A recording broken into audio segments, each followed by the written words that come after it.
Good morning, I'm Teacher Rose, and welcome to Introduction to the Philosophy of the Human Person.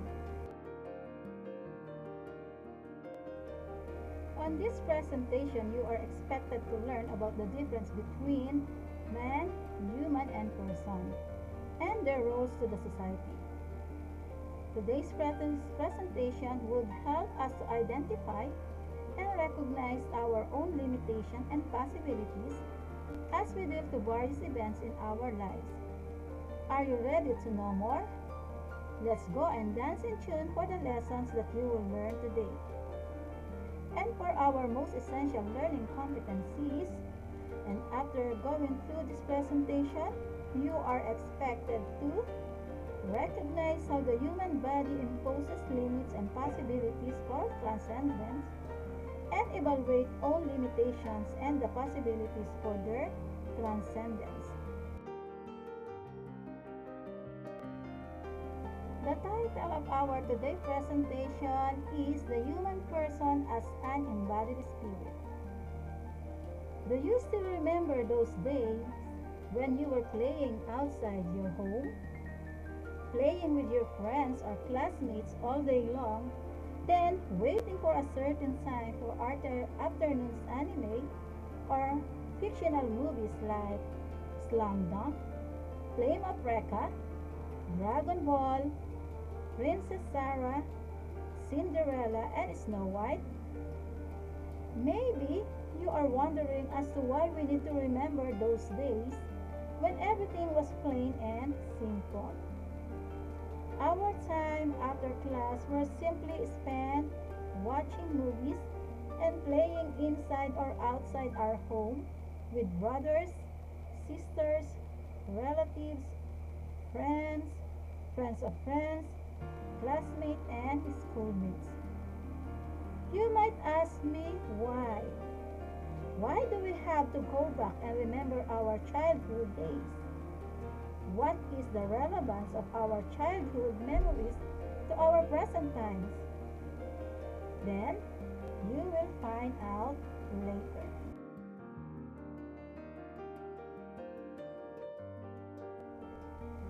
Are you aware that majority of us could recognize, define, and use a certain word every day without knowing its role and true meaning?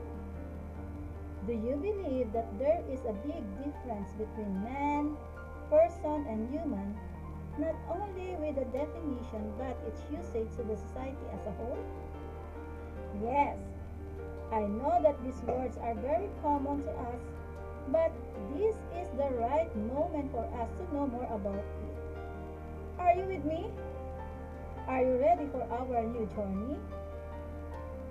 Today's journey will help us identify and understand the human person as an embodied spirit has something to do with defining man, human being, person, personhood, and human person. So let us define first the following terms. First is man. Man by definition is generally and commonly defined to represent the entire human race. Human as a term used to refer for various classification and species. For a living man, human is under the classification of mammalia.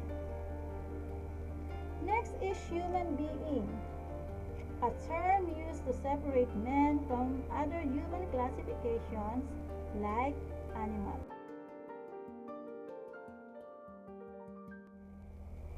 Next is person.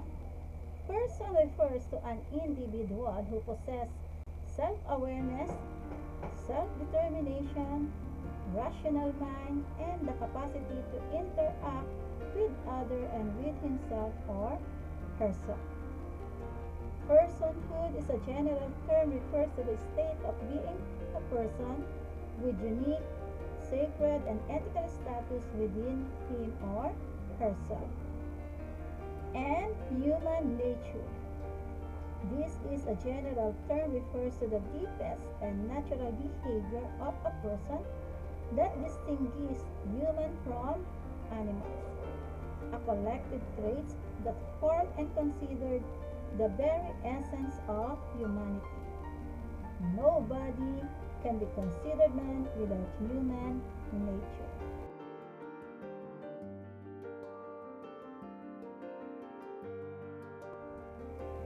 The question is, what is human person? From the definition provided above, the human and the person, respectively, are defined with classified origin of species and person with birth rights. Human person is someone with an exact origin of his her classification. From the biblical perspective, we came from Adam and Eve. For science, we came from an ape under the class Mammalia. Human person from time after time learned how to live beyond what was traditional through the various human evolution from hominid to Homo sapiens or the modern man people learned the concept of power, politics, and economics. These reasons serve as basis which led to a more structured political and economic system. Thus, rights of an individual is considered. A human person is typically with a body which is tangible and has a three components composed of soul, mind, and spirit. Also, he or she is entitled and granted rights and privileges by the state which he or she legally belongs.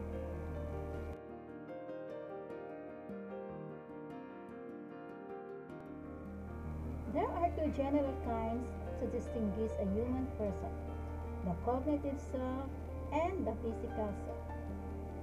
The cognitive self, or something within and cannot be physically seen, is the essential components of a human person that deals with the what of a person, which include humans, person's belief, desire, dreams, and intentions. The other one is the physical self. This is something can be seen in his her physical appearance, which deals with the essential features of the human way of life or the who of a person, which include his her body type, strength, and appearance.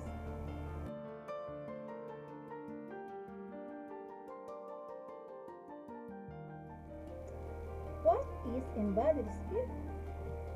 Embodied spirit is an animating core living within each of us. It is known to be the driving force behind what we actually think, do, and say. It is indeed the reflection of our total being by which our sensations lead to our human feelings, emotions, and decisions. The usual and known connotation that comes to our mind when we hear the word embodied is always materialized or become flesh with physical form. Thus, when we say embodied spirit, we normally believe and conclude of a spirit becoming flesh. In the context and views of Christian philosophy, the embodied of the spirit particularly refers to the inseparable union of human body and soul. Inseparable, which also means the body and soul work together at all times. Hence, we can safely say that the embodied spirit, that the body is not separate from the soul, just as the soul is not separate from the body.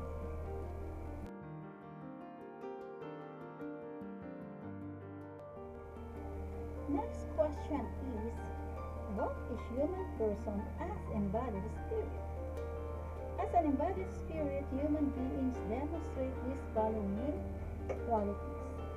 Number one is self-awareness.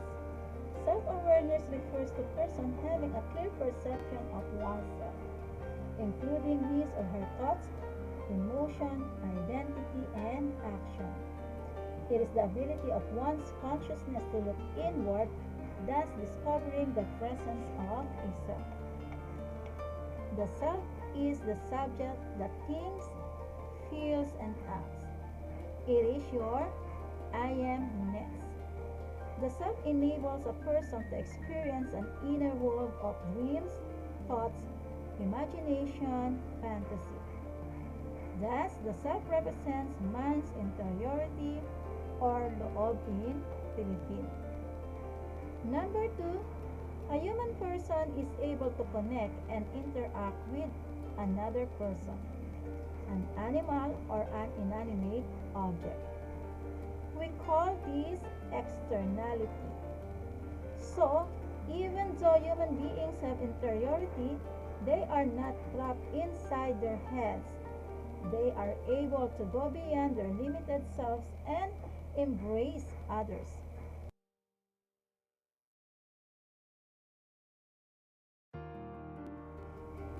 Number three is we are not determined by others.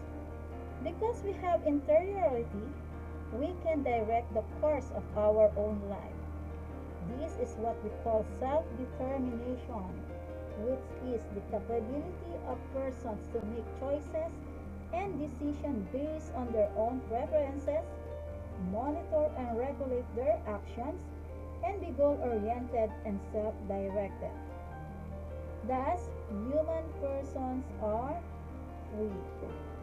However, since actions are based on our decisions, we have to realize that every decision has a consequence or consequences. There are some actions that are good because they led to good consequences, and some actions are bad because they led to bad consequences. The result of our freedom is morality, which is the goodness or badness of an act. Number four, and finally, a human person has an inherent value and importance. This is what we call dignity. That is why no amount of money can equal the value of a human life. This is also the reason why individual rights are absolute. The American founding fathers called rights as inalienable because it cannot be separated from our humanity. If we strip off our rights, we are stripped of our humanity. That is why slaves who have no rights are not being treated as human.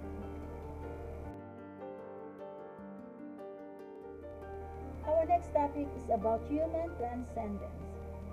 Saint Thomas Aquinas, a philosopher and one of the greatest theologians in the Catholic Church in the 13th century, said that of all creatures, human beings have the unique power to change themselves and things for the better. We have encountered persons who complain of any given situations or accept the reality of status in life as God-given sin. We heard of a man saying on TV during the early stage of COVID-19, mahirap maging mahirap. Though it is true that poverty is not just personal but also structural, as an individual person, you know that you can do something to change this situation. This power is your ability to surpass your limits. This is the definition of transcendence. You are able to transcend your limit through your physical and mental abilities. Religion and philosophy teaches human beings to overcome our limits. In technological parlance, humans can upgrade themselves. Take the example Buddhism. Buddha realized that all people suffers. Maybe in your case, you just accept your own suffering as part of life, but not for Buddha. This reality ignited his curiosity to examine and understand the word suffering. He left his royal life in the palace and spent his life for 6 years in the wilderness to find answers for his questions. And when he sat under the tree of enlightenment for 40 days, voila, he finds the answers.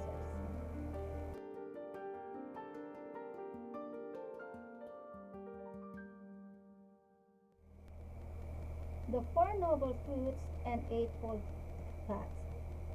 The Eightfold Paths of Buddhism are: number one, right view, a correct understanding of the nature of things, especially the Four Noble Truths.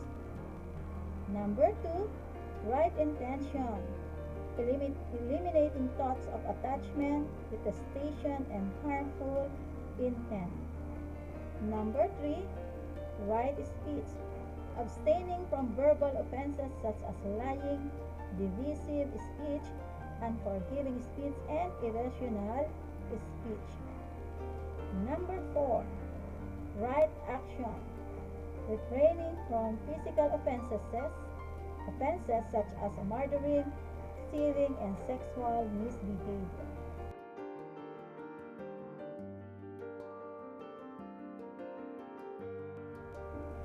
Number five is right livelihood, evading trades that directly or indirectly damage others, such as trading slaves, weapons, animals for butchery, intoxicants, or poisons. Number six, right effort, forsaking undesirable states of mind that have already arisen, preventing undesirable states that have yet to arise, and sustaining positive states that have already arisen. Number seven, right concentration or single-mindedness. And number eight, right mindfulness, consciousness of body, feelings, thought, and phenomena. If you notice, this is a universal principle being taught not just by Buddhism. These are the values what human person needs to succeed. These are examples of the power mentioned by Saint Thomas to change ourselves. If you can do the Eightfold Path, even if you are not a Buddhist, you can transform yourselves from your present situation and transcend to what you desire you would be. Just believe in yourselves.